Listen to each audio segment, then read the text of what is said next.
Good morning, boys and girls. This is Mrs. P, and I'm going to read part of a new book. I got this little book series called The Tuttle Twins, and we've got books 1 through 11 here in the library. This is called The Law. We have these in Shackelford Library. The Law, let's see, and it's by Connor Boyack, illustrated by Elijah Stanfield. So, let's see. The Tuttle twins learn about the law. From Fred. There's tomatoes. Let's see what happens. Ethan and Emily Tuttle were happy 9-year-old twins who loved learning new things. They were brother and sister, but they were also good friends. They liked doing things together. Looks like they're getting ready to go to school, huh? Wisdom.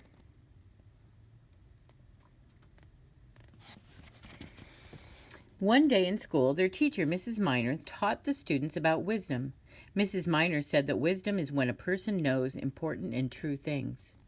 For their homework, Ethan and Emily had to interview someone who was wise. They were supposed to ask a wise person to teach them about something very important. Both of them immediately thought of their next-door neighbor, Fred. Fred was an older man who grew up in France. He was like a grandpa to Ethan and Emily and often taught them new things. They enjoyed talking to each other while the twins played in their backyard and Fred worked in the garden. Okay, there's tomatoes, so might have something to do with the tomatoes we saw in the front. Oh, and so they're in their treehouse in their yard, and Fred is in his yard. So they're both thinking of this. Fred seemed to know a lot of interesting stuff. The twins could ask Fred almost anything, like how clouds got their different shapes.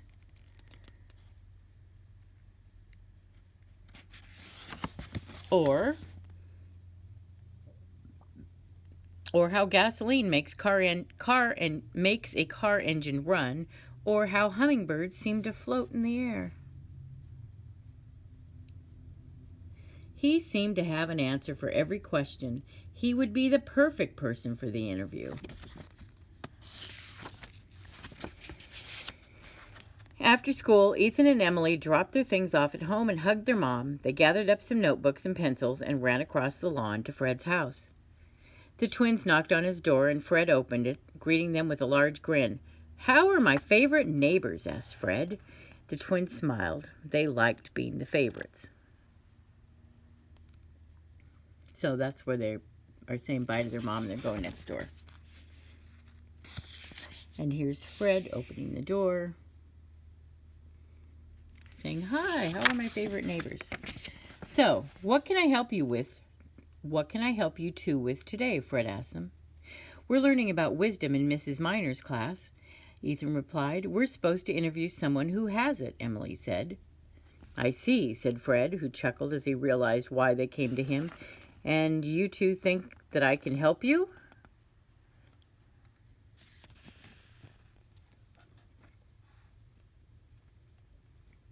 "You bet," Emily said. "Will you help us?" Ethan asked eagerly. "Mrs. Miner said that you should teach us about something very important." "I can try," Fred said as he turned around. "I think I know just what to talk with you about. Follow me." Emily, the more energetic of the twins, leaped through the doorway. Ethan walked in behind her and they followed Fred upstairs to his office. It was like being in a library with bookshelves all around the room. There were also extra stacks of overflowing books piled everywhere. Fred clearly liked to read a lot. "Have a seat, kids," Fred said, pointing to the couch. "I want to help you understand what I think is very important."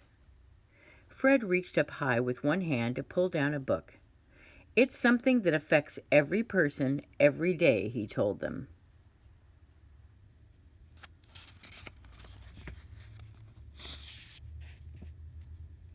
These are Fred's bookshelves.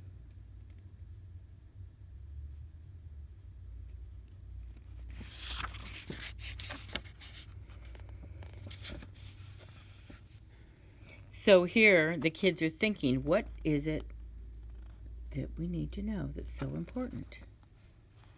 The Tuttle twins were curious. What could it be, they wondered. Ethan was very clever and liked trying to figure things out. He asked if it might be something about food, since we all eat every day. And Emily had a creative imagination and had a different idea. I bet it's about the sun, she said, trying to guess. Those things are important, but I have something else in mind, said Fred. What is it? Ethan asked excitedly. He was getting more curious by the minute. Fred held out a book that he had taken off the shelf. This, Fred told them. It was a book entitled The Law.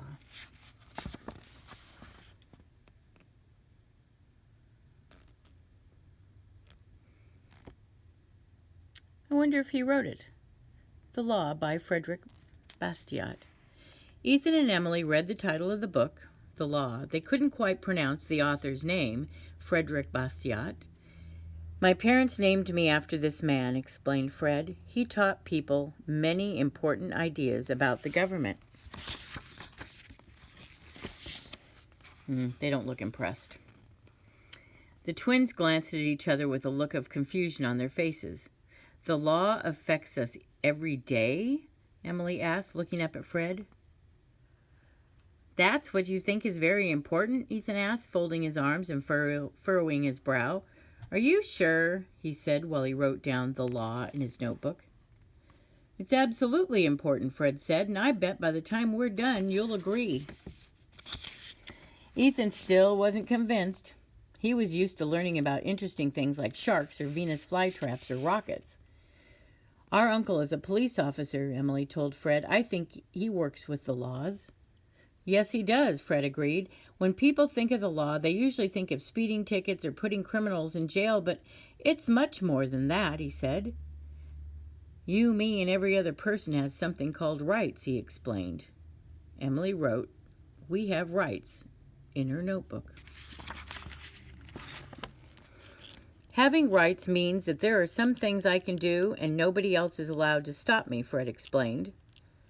Like playing with my own toys? Ethan wondered aloud. Sure, Fred said, or talking about things you want, or spending time with your friends, or going to church, Fred told him. While you two are still children, your parents are responsible to teach you and help you to use your rights in a good way. But not when I'm all grown up, Emily said, standing on her tiptoes to be taller. Well, that's right, Fred replied. As adults, nobody else should stop you from using your rights. You be responsible for yourselves. Ethan wondered what he and Emily would look like as grown-ups. What would they do with all of their rights? And look, Ethan's thinking, well, I'll just be a basketball star and twirl a basketball on my finger. And Emily's thinking, well, I think I'll be a doctor. I know you and your family go to church, Fred said. Ethan and Emily nodded. Think of rights this way. God gives us our lives and he gives us our ability to think, learn, and act. God also gives us the ability to know what things are right or wrong, he told them. Ethan's eyes lit up. That's called your conscience, he said in a loud voice.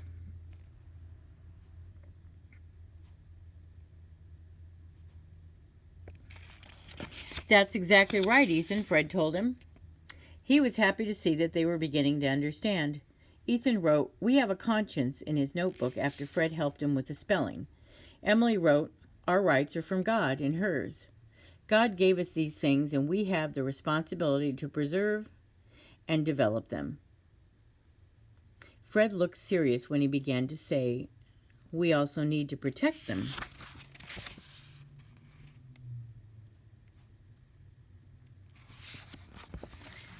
From bad guys? Emily asked as she held her clenched fist in the air. Exactly right, Fred replied, smiling. Since people want to protect their rights and stop the bad guys, they group together, and we often call this type of group a government. Emily and Ethan locked arms and ran around the room, punching and kicking the air. "So the government fights the bad guys, right?" Ethan asked.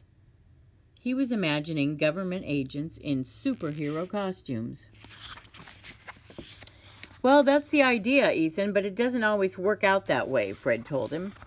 "In many cases, the bad guys can become part of the government." They stopped punching and kicking. Their jaws dropped open in disbelief. "There are bad guys who are part of the government? How can that be?" wondered Emily. "Bad guys in government don't wear capes or look like villains," Fred said. "They look normal and say things that a lot of people like," he explained. Emily wrote "bad guys can be in government" in her notebook as a reminder. "If there are bad guys in government, what do they do?" Ethan asked for the next interview question. "That's an important question, Ethan," noted Fred as he looked out the window. "Let's go to my garden so I can explain."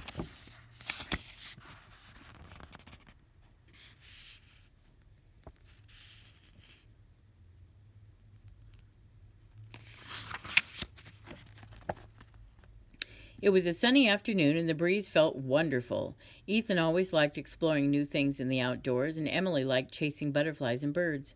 Fred led them over to the raised garden boxes that he worked in each day.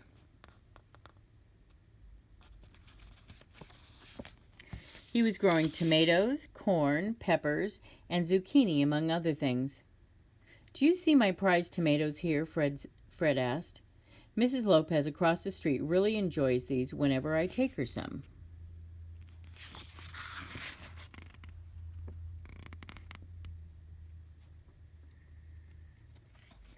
Fred plucked a juicy red tomato off of its vine and held it out towards the twins. "What would you think if she were to take one of my tomatoes without asking?" "Well, that would be wrong, of course," said Emily matter-of-factly. Their parents had always taught them that stealing was wrong. Shouldn't her conscience tell her to stop? Ethan thought out loud. "Definitely," Fred replied. "Now imagine that Mrs. Lopez asked your police officer uncle to help her get one. What would you think if he came and took my tomatoes to give to Mrs. Lopez?" Ethan suspected that this was a trick question. "Well, that would still be wrong," he said cautiously. "Even if it was somebody from the government doing it for her?" he asked Emily. "Wrong is wrong no matter who does it," she simply said. "That's exactly right," Fred proudly replied. Ethan wrote down, "Stealing is always wrong." "You two are learning something that many people don't understand," he said.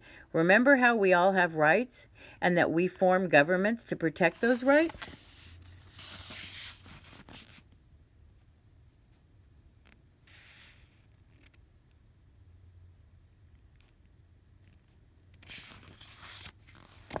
"Yep," Emily said as she interlocked arms with her brother, ready to fight the bad guys. "If something is wrong for us to do, it's wrong for the people in government to do," Fred told them.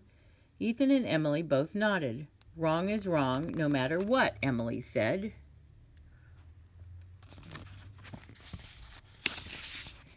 Fred's cat Dusty had followed the group outside and began to make purring sounds.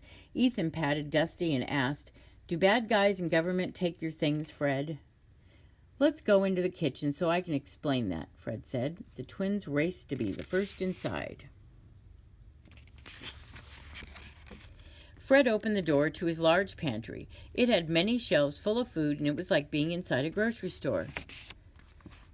"I store extra food in here so I can help people who are hungry," said Fred. Emily liked all the colorful boxes of cereal. Ethan was trying to count how many cans of chili Fred had.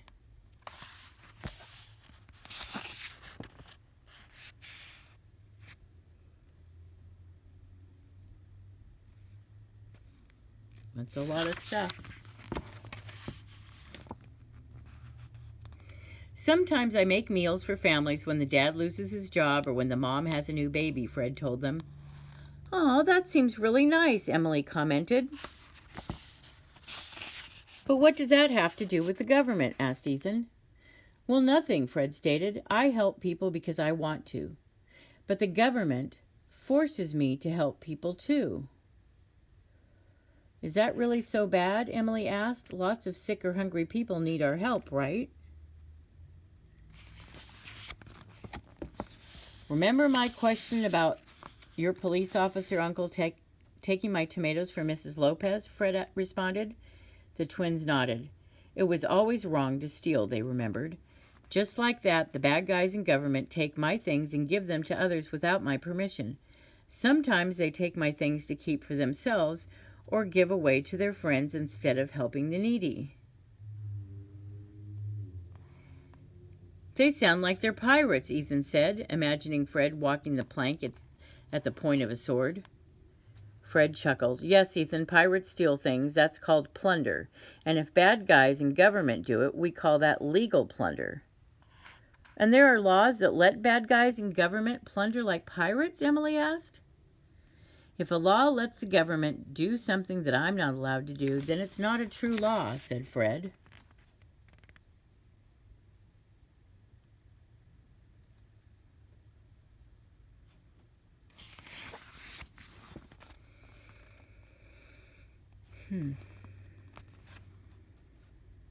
True laws protect people and their property from plunder.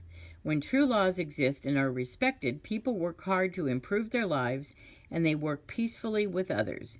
Everyone prospers together and is happier. So it looks like the farmer is making a contract with a business person and a bakery. Ethan wrote down, true laws protect people. Fred continued, when there isn't any legal plunder, people rely on the kindness and service of others for the things that they need.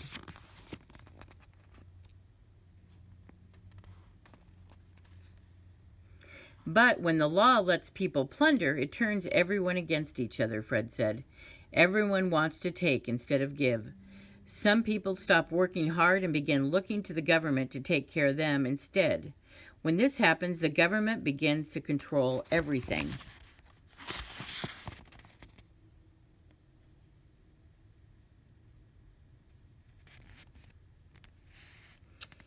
They like to control things, Fred told the twins. Then, who stops the bad guys if they are in the government? Emily wondered aloud. Excellent question, Fred said, snapping his fingers. Let's head back upstairs for the answers.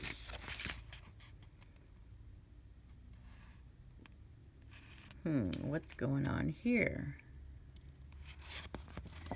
Fred walked back to his office and picked up his copy of the law again. When the government does bad things, it's hard to fight back because they are very powerful, Fred said. Being bullied by a kid at school is bad, but imagine if all the teachers and the principal were bullies, he continued. I would probably run away from school, Ethan replied. So would I, agreed Fred, and he handed the book to his interviewers. And so we fight back with ideas, Fred said, like the ones in this book, like the ones I've been teaching you about just now.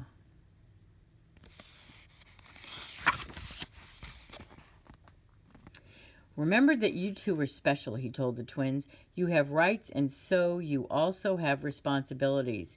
You should help people if they need something, but the law shouldn't force you to. Emily wrote, we should help people in her notebook. That makes sense, she said, but why don't more people know about it?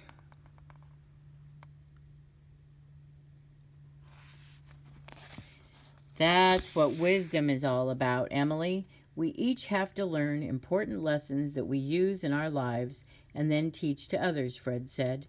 That's what books like this help us do, he told the twins, pointing to the copy of the law they were still holding.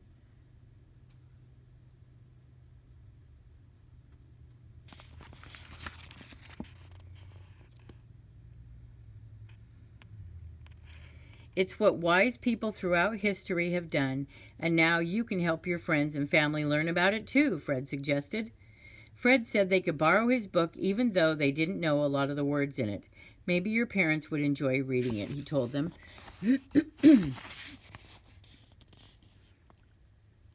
And he also gave them a jar of his prized tomatoes to take home. As they were walking back to their home, Ethan had a great idea and suddenly stopped. He whispered his idea to Emily, who smiled and nodded. The twins had a plan.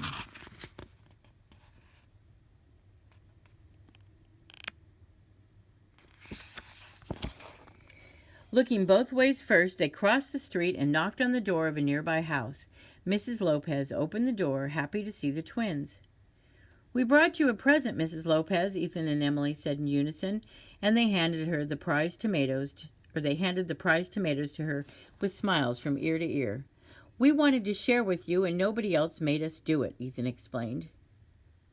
"You Tuttle twins are very kind and wise beyond your years," Mrs. Lopez said. To thank them for their good deed, she offered them each a homemade cookie. They felt happy that they had learned some wisdom that day.